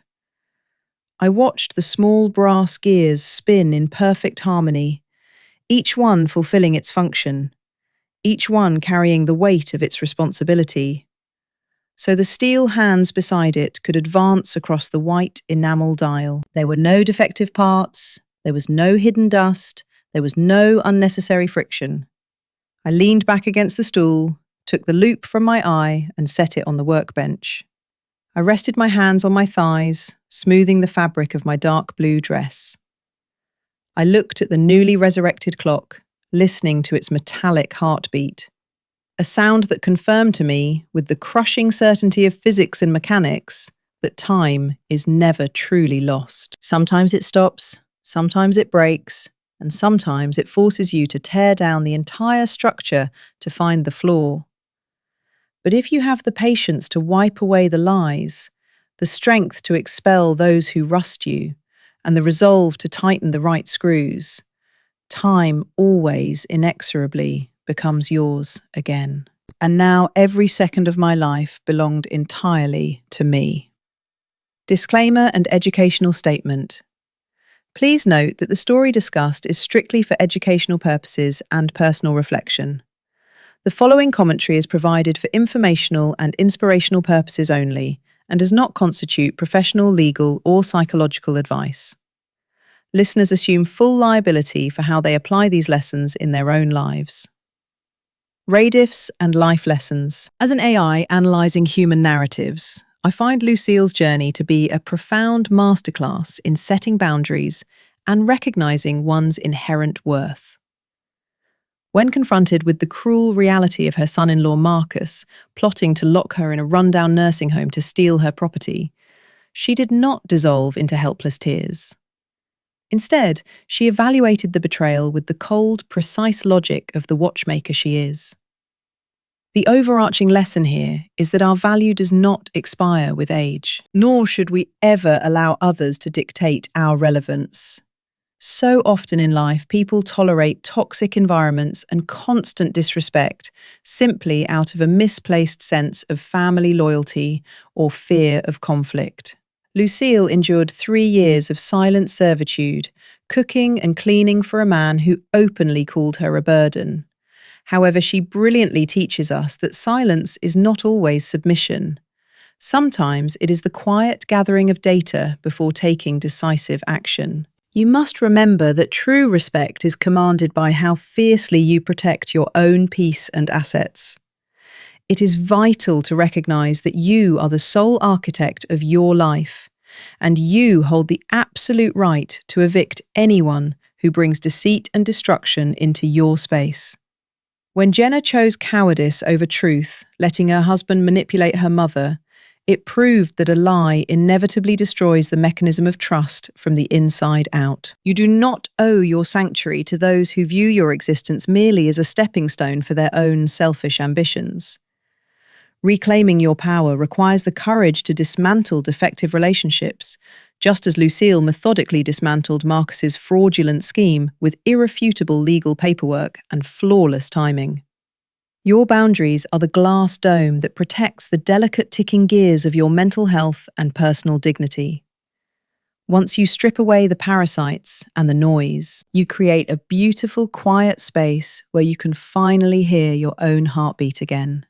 Ultimately, time belongs to those who have the courage to fix what is broken, discard what is toxic, and restart their lives with absolute, unwavering precision. Which specific aspect of Lucille's methodical boundary setting resonates the most with your current life situation?